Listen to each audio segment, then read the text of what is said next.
মাঝি হেলা করিস না, ছেড়ে দে নৌকায় আমি যাব মদিনা, ছেড়ে দे नौकाय আমি যাব মদিনা।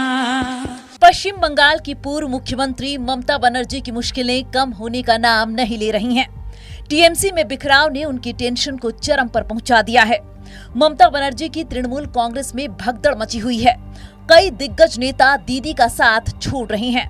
इस बीच खबर है कि टीएमसी के 20 बागी लोकसभा सांसदों की लिस्ट में साइन करने वालों में सयानी घोष भी शामिल हैं। जिन 20 टीएमसी सांसदों ने लोकसभा स्पीकर को पत्र लिख संसद में अलग बैठने की मांग की, उन बगावती टीएमसी एमपीज की लिस्ट में सयानी घोष भी शामिल हो गई हैं। इसे ममता बनर्जी के लिए बड़ा झटका माना जा रहा है। सयानी घोष ने 17 साल की उम्र में साल 2010 में टेलीफिल्म इच्छेदाना से बंगाली इंडस्ट्री में कदम रखा था।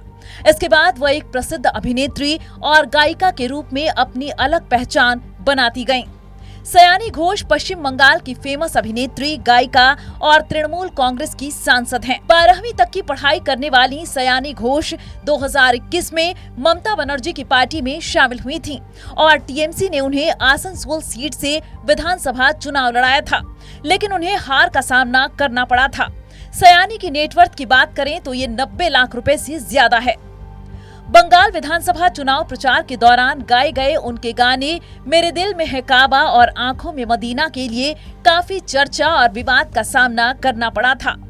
पाल तूल दे माझी हेला करिस ना, पाल तूल दे माझी हेला करिस ना, ছেড়ে দে নৌকায় আমি যাব মদিনা, ছেড়ে দে নৌকায় আমি যাব মদিনা। बीजेपी नेताओं ने सयानी घोष के इस गाने को लेकर ममता बनर्जी को निशाने पर लिया था और मुस्लिम तुष्टीकरण के आरोप लगाए थे, लेकिन अब उसी बीजेपी को समर्थन करने का ऐलान टीएमसी के बागी सांसदों ने किया है। इसमें सयानी घोष भी शामिल हो गई हैं। सयानी घोष जाधवपुर लोकसभा निर्वाचन क्षेत्र से सांसद हैं। लोकसभा में तृणमूल कांग्रेस के कुल 29 सांसद हैं। बारासात से सांसद काकोली घोष इस बागी गुट का नेतृत्व कर रही हैं।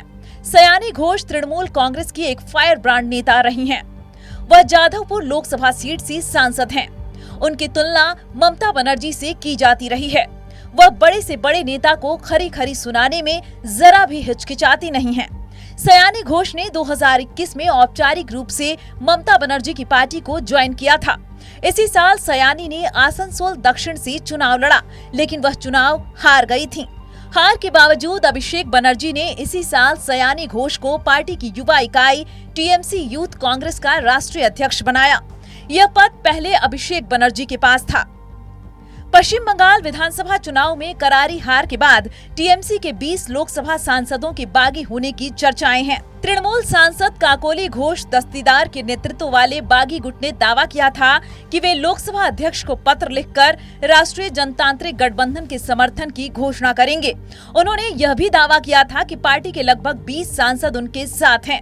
हालांकि काकोली घोष ने यह खुलासा नहीं किया है कि वो 20 सांसद कौन हैं जो ममता दीदी का साथ छोड़ रहे हैं।